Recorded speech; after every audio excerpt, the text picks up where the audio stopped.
What's up, everybody? You already know who it is. For the people that don't know who I am Rashad.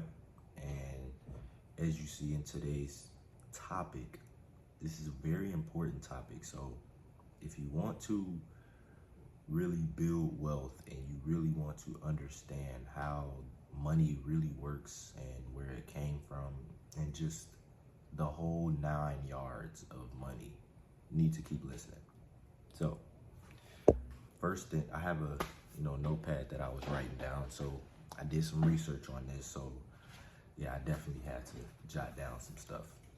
What is money is the first question. It is accepted as payment for goods and services and repayments of debt in a given country or socio-economic context. The real term is the change in a financial number after correcting for the effect of inflation. Now, banks create money by lending excess reserves to consumers and businesses. And by adding more to money, it causes a circulation as funds are deposited and loaned again. Where's money from? Most money in the economy is created by banks in the form of bank deposits. So our money that are in our accounts, banks create new money whenever they make loans. 97% of the time, money in the economy exists as bank deposits, and 3% is physical cash.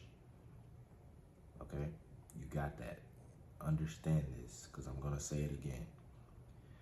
Our money in the bank creates new money whenever they make loans, which is 97% of the money in the economy, as bank deposits. It exists as bank deposits.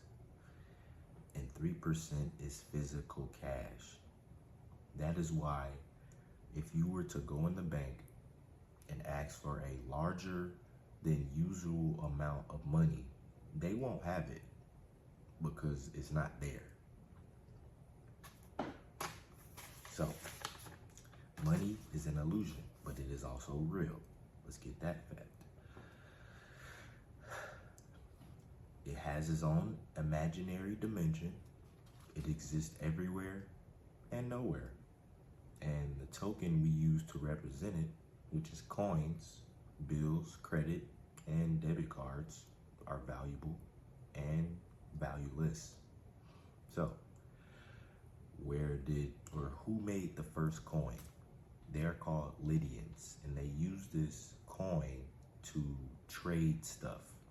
And who started money is called the barter system. And money is printed in Asia and Europe.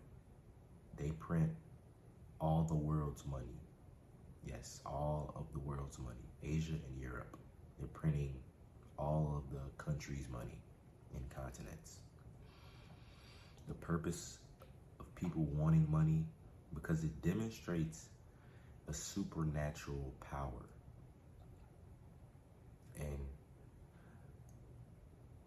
yes, money is power because it demonstrates a supernatural power that a lot of people aren't able to, have because they don't have a certain amount of money.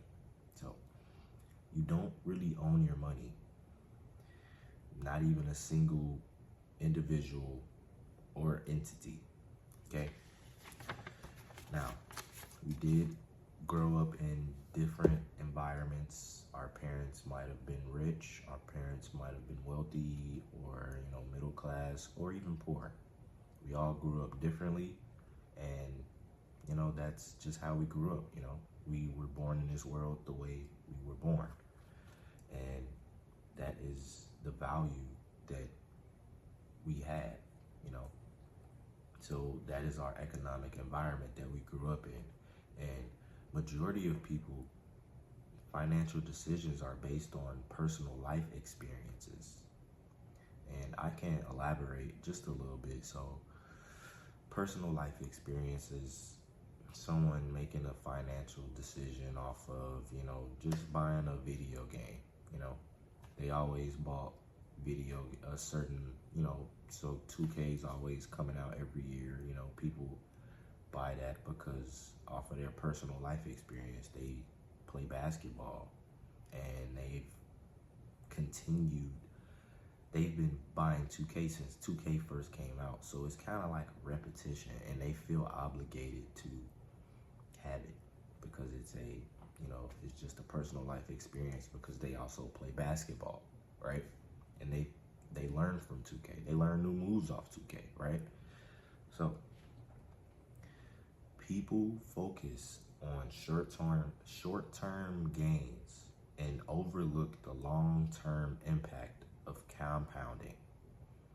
Understanding the power of compounding is crucial for long-term. It's not about making quick high returns, but about consistent long-term growth. So, I don't know too much about the stock market. I'm still learning. And let's say the stock market crashes, right? People who know about it are, pissed. People who don't know about it, they may know some knowledge of it, that something happens in the stock market, then the fucking gas prices might go up or something, whatever. And economic downturn or whatever, you have some type of knowledge of what it is, right? And some people in the stock market, or some people who just invest, aren't willing to take that risk. They're trying to avoid the risk. And the risk is where, I'm not always saying the risk is the reward, but if you don't take the risk and try to avoid the risk, how will you be successful? Because avoiding the risk is you pretty much avoiding failure. You're trying to avoid it. And people pursuit to success. What did I just write? Hold on. Sorry about that. Pursuit to success is okay. So pursuit of success is full of twists and turns. Understand success is combined with talent and luck. So that can help us approach our own financial decisions. So you won't be mad that you put in a certain amount of money in an investment and know that it's a risk. Know that it takes talent and luck. So, do your due diligence. Make sure you are putting in the hard work, studying, and doing all of that. Now, this is a big pointer. Money and wealth. Rich and wealth, my fault. Being rich and wealthy. Not really too much on it, but money is the key to happiness. It's not really the key to happiness. It's just wanting to be able to have what you want, when you want, with who you want, for however long you want it as, or want it with, or whatever. I hope I said that right. But you really want to just have control of your time. And life that's the most positive feeling in life. Having control of your time. Controlling your time is the highest dividend that money pays. So pursuing money without time is like filling a bucket with a hole at the bottom, because no matter how much you still putting in this bucket, it's still something coming out. So that's that. So when you invest, don't look at it as a bad thing as if you were to fail, because I'm telling you, there are billionaires and millionaires now that continuously make failures on new projects because they also don't know what to expect as well. They know that it is a good investment, it is a risk, and based on their talents, they are, you know, is based on a risk and is based on luck, like I said earlier. So don't have that mindset whenever you fail, because half of the time you may lose and half of the time you may win. But what matters is the wins outweigh the losses. Okay. Now, rich versus wealthy. Rich is pretty much the flashy, showing everything, and the wealthy is the hidden, right? That's when people have assets, hidden assets, or other assets that are waiting to be spent. That's the simple. That's my simple definition of rich and wealthy, and that's what I got from what I researched. So, last two things. Imagine a mountain. Okay, you are at the bottom of the mountain. Now, it can be different pathways, of course, to this mountain. You might be waiting on an escalator, not really realistic. But going up this mountain, you're going to have different pathways to, and when you look down and you're halfway up the mountain, you get scared maybe because of the heights, but you also see that, oh wow, I came this far. So it encourages you to keep going. Okay? Now, lastly, you need to know when enough is enough. And a lot of people, I don't remember their names, but it was two gentlemen who actually were very wealthy and they wanted more. And they ended up getting into some, illegal activities and ended up, of course, suffering the consequences. But also, this is falling under just knowing enough is enough, because you only determine your success. You determine what your key to happiness is. You determine what money brings to you. And you determine, you not comparing yourself to nobody else. Okay?